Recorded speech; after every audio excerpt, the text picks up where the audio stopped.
que começa errado não pode acabar bem. E começou errado, considerada a competência do Supremo.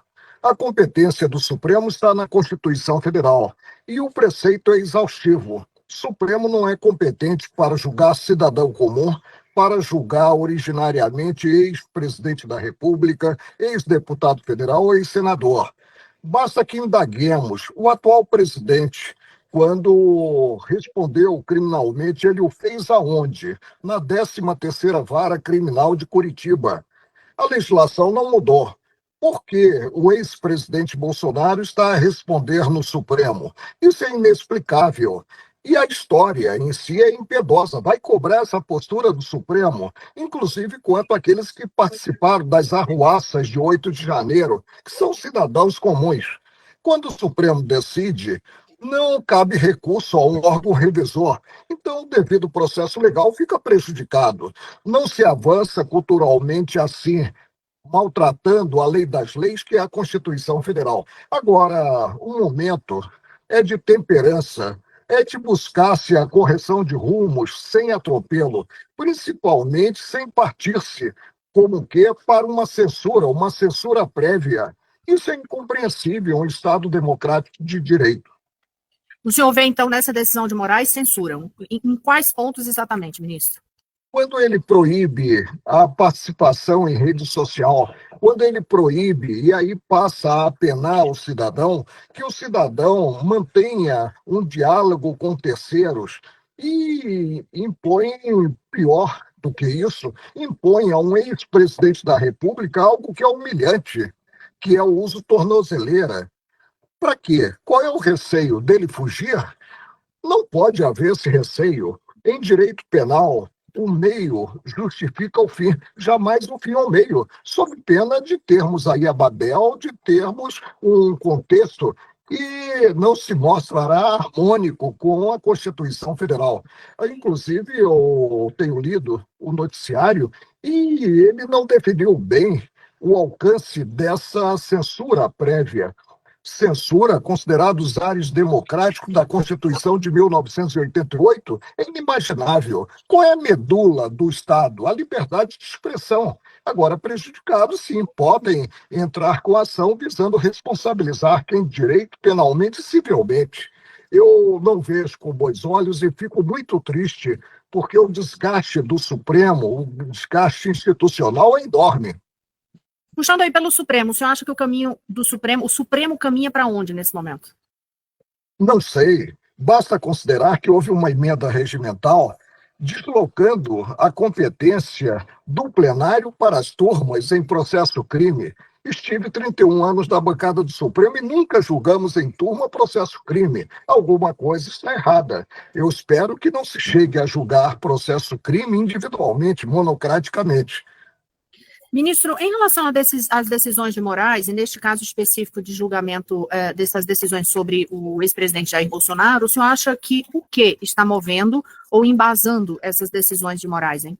Eu teria que colocá-lo em um divã e fazer uma análise, talvez mediante um ato maior, uma análise do que ele pensa, o que está por trás de tudo isso. O que eu digo é que essa atuação alargada do Supremo e uma atuação tão incisiva implica desgaste para a instituição. Eu vou fazer uma pergunta, indagando a uma pessoa do povo: você gostaria de ser julgado hoje pelo Supremo? A resposta vai ser negativa. Eu, por exemplo, quando era integrante do Supremo, se me envolvesse em um sinistro, em um desastre de carro com vítima, eu responderia junto ao Supremo. Mas hoje, como ex-ministro do Supremo, o meu foro, o meu juiz natural é a primeira instância. E a primeira instância com possibilidade de, havendo uma decisão com a qual não concorde, recorrer a um órgão revisor. O devido processo legal fica prejudicado. Hoje o senhor diz, pelas condições que estão impostas ao ex-presidente Jair Bolsonaro, são condições comparáveis ao de um preso condenado? O preso condenado, com sentença não mais sujeita à impugnação, ele cumpre a pena. É preciso observar que essas medidas alcançam a dignidade da própria pessoa. uso de tornozeleira, a proibição de sair de casa, que é praticamente uma prisão domiciliar. Vamos observar a ordem natural, que é apurar para selar da culpa no processo crime, exercido o direito de defesa, chegasse à execução do pronunciamento judicial definitivo. E não há esse pronunciamento por enquanto. O ministro Luiz Fux divergiu, agora por último, na turma, e se lá eu estivesse, eu acompanharia, divergiu quanto à utilização por um ex-presidente da República. Vamos respeitar a instituição que é a presidência da República. Utilizar como se fosse um bandido de periculosidade maior, utilizar a tornozeleira. A tornozeleira é uma apenação que digo humilhante, porque alcança a dignidade da pessoa.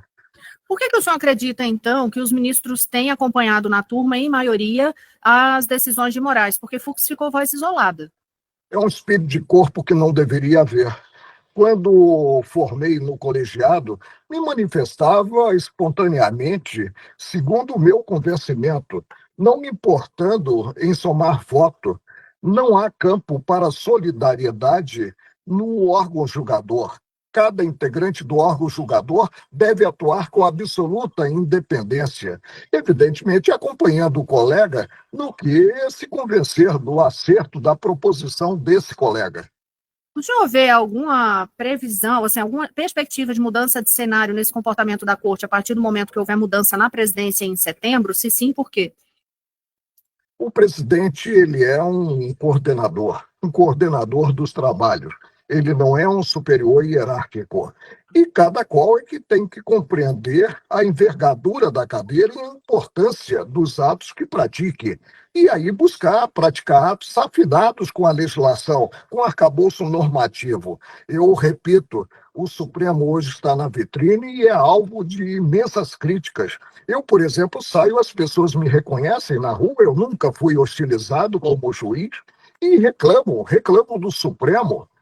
E isso é péssimo. O Supremo é a última trincheira da cidadania, deve agir como última trincheira da cidadania, dando exemplo, portanto, aos demais órgãos do Poder Judiciário. O senhor avaliaria, então, que falta, de certa forma, algum pulso ali, ou uma orientação mais firme do ministro-presidente da Corte hoje, o Luiz Roberto Barroso? Não, porque fica muito difícil para o ministro-presidente impor certa ótica. O que cabe a ele, no máximo, é fazer uma ponderação no sentido da correção de rumos. E como ele poderia fazer isso? Conversando, no diálogo, um diálogo aberto, ainda que reservado, né, com o próprio ministro que está a atuar. Hoje, e ele ficou como relator de todos os casos que tenham alguma ligação com aquele inquérito inicial, que eu rotulei como inquérito do fim do mundo, tudo vai para ele, ministro, ele é o relator de todos os casos. Isso não é bom, quando se deixa de observar o critério democrático, que é o critério da distribuição. Voltando à questão das decisões sobre Jair Bolsonaro, o senhor enxerga nessas medidas de Moraes uma tentativa de banimento da imagem do ex-presidente? Não, eu não posso. Por que banimento? Agora mesmo se potencializou muito a fala do presidente Trump. E uma fala como governante que não visou proteger a família Bolsonaro. A família Bolsonaro não tem, junto à presidência dos Estados Unidos, esse prestígio todo, a ponto de o próprio governo interferir ou tentar interferir numa atuação do país irmão. Isso aí é algo ingênuo e que precisamos parar para observar qual é a origem em si dessa atuação do presidente Trump. Mas eu vou insistir nessa questão do banimento, porque uma das reclamações que têm sido feitas pelos apoiadores de Jair Bolsonaro é o fato de ele não poder dar entrevista, não poder usar as redes, e essa extensão dessas medidas cautelares ir para terceiros, deixando dúvidas, inclusive, até quem que poderia ou não, se poderia usar alguma entrevista antiga de Bolsonaro, se pode usar alguma imagem antiga. Existe dúvida em relação a isso, inclusive. Eu só espero que essa postura não acabe intimidando a grande imprensa e gere aí um cerceio e gere consequências inimagináveis. Não se coaduna com o Estado Democrático de Direito o que vem ocorrendo. Nós não tivemos isso sequer quando vivenciamos o regime de exceção, que foi o regime militar. Se não se viveu isso nem no estado de exceção, o senhor classifica